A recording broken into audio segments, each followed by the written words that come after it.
Assalamualaikum warahmatullahi wabarakatuh. Salam sehat bahagia.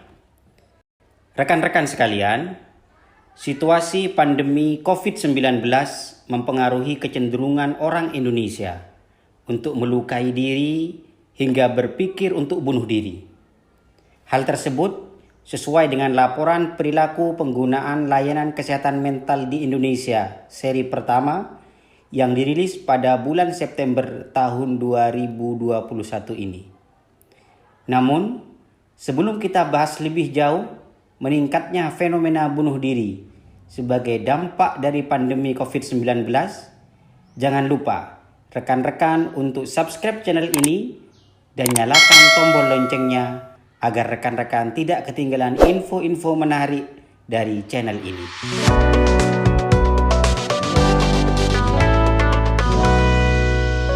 Into the Light Indonesia, sebuah komunitas pencegahan bunuh diri bersama Change.org membuat sebuah laporan yang mengejutkan yang dirilis pada bulan September 2021 bertepatan dengan Hari Pencegahan Bunuh Diri Sedunia yang jatuh pada tanggal 10 September.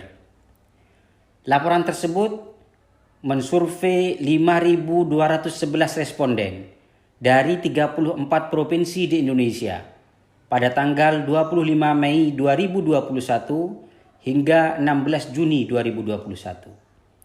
Responden didominasi kelompok usia 18 hingga 34 tahun.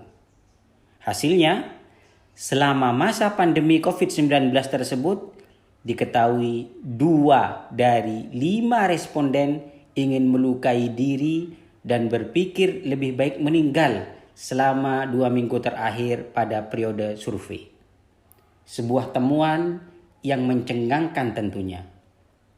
Umumnya, faktor bunuh diri tidak tunggal.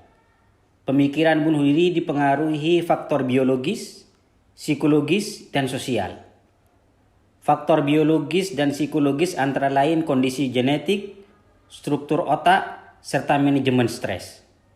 Sedangkan faktor sosial yang dimaksud antara lain tekanan ekonomi, kondisi keluarga, masalah pekerjaan, pengalaman perundungan, diskriminasi, dan ketersediaan akses layanan kesehatan jiwa. Pemikiran bunuh diri merupakan hasil akumulasi faktor-faktor tersebut dalam jangka waktu yang panjang. Pada tahun 2016, Organisasi Kesehatan Dunia atau WHO memperkirakan ada 3,4 kematian akibat bunuh diri per 100.000 penduduk. Sementara itu, diperkirakan ada 1 kejadian bunuh diri di dunia per 40 detik. Artinya, ada sekitar 800.000 kematian akibat bunuh diri per tahun secara global. WHO pada tahun 2017 menyatakan depresi dan kecemasan merupakan gangguan jiwa umum yang prevalensinya tertinggi. Depresi menjadi kontributor utama kematian akibat bunuh diri. Menurut hasil swapriksa Perhimpunan Dokter Spesialis Kedokteran Jiwa Indonesia, 56,7 responden memiliki gejala depresi selama pandemi. Ada 58,9% responden memikirkan soal kematian dan menyakiti diri. Bahkan 15,4% di antara mereka memikirkan itu setiap harinya.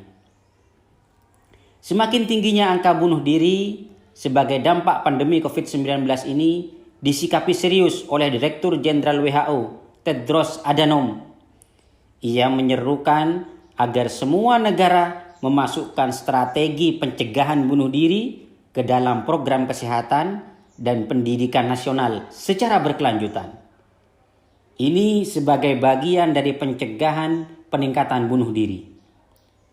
Beberapa tanda orang yang berpikir untuk bunuh diri ditunjukkan dengan ia sering membicarakan tentang bunuh diri, menyakiti diri, dan kematian. Merasa tak berdaya saat terjebak pada masalah, sehingga dia akhirnya menarik diri, merusak diri, serta mengucapkan perpisahan. Untuk menghadapi orang yang berpikir mengakhiri hidupnya, kita semua perlu turun tangan mendistraksi pikiran itu. Distraksi bisa dilakukan dengan mengajak bicara, mengirim pesan teks, menemani, dan mendengar cerita orang tersebut. Di samping itu, literasi publik tentang bunuh diri dan menyakiti diri perlu ditingkatkan. Kurangnya pengetahuan kerap membuat orang yang bunuh diri diberi stigma negatif, seperti kurang iman, bodoh, dan gampang putus asa. Padahal, bunuh diri adalah isu kompleks. Perlu diingat, bunuh diri merupakan sebuah bentuk perilaku yang tidak muncul begitu saja, tetapi merupakan akumulasi dari berbagai masalah yang dihadapi oleh pelaku bunuh diri. Sebagai pencegahan perilaku bunuh diri, pertolongan pertama psikologi dapat dilakukan, yaitu dengan 3L. Ketiganya memang bukan terapi atau diagnosis, tapi dapat menjadi langkah pencegahan sederhana yang bisa dilakukan oleh semua orang. L pertama yaitu look atau lihat. Hal pertama yang harus dilakukan adalah menyadari dan memahami kondisi orang-orang di sekitar kita. Orang yang mengalami depresi umumnya akan menunjukkan tanda-tanda, entah seperti memasang status bernada depresif atau menarik diri dari lingkungan sosial. Saat mengetahui indikasi tersebut, secepat mungkin bangun komunikasi dalam bentuk apapun untuk mengalihkan perhatiannya dari tindakan bunuh diri. L yang kedua yaitu listen atau dengar.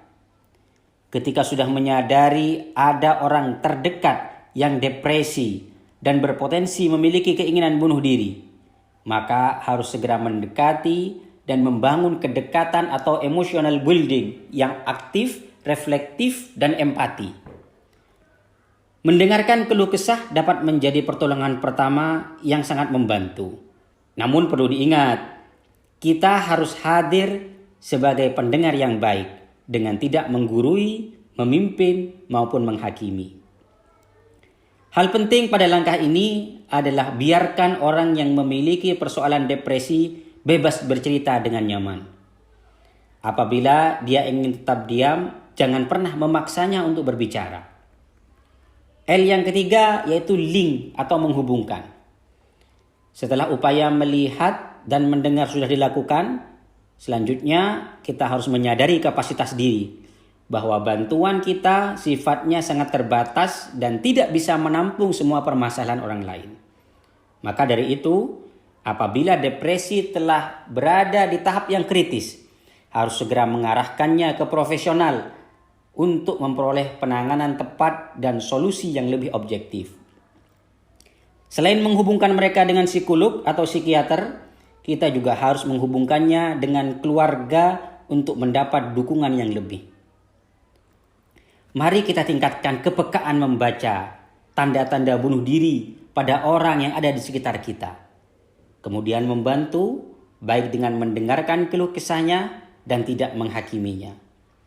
Jika memang diperlukan, rekomendasikan orang-orang yang sedang mengalami masalah tersebut untuk berkonsultasi dengan psikolog atau psikiater.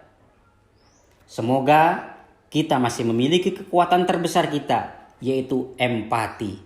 Karena dengan empati, kita bisa memeluk secara psikologis dengan hati. Salam sehat bahagia. Wassalamualaikum warahmatullahi wabarakatuh.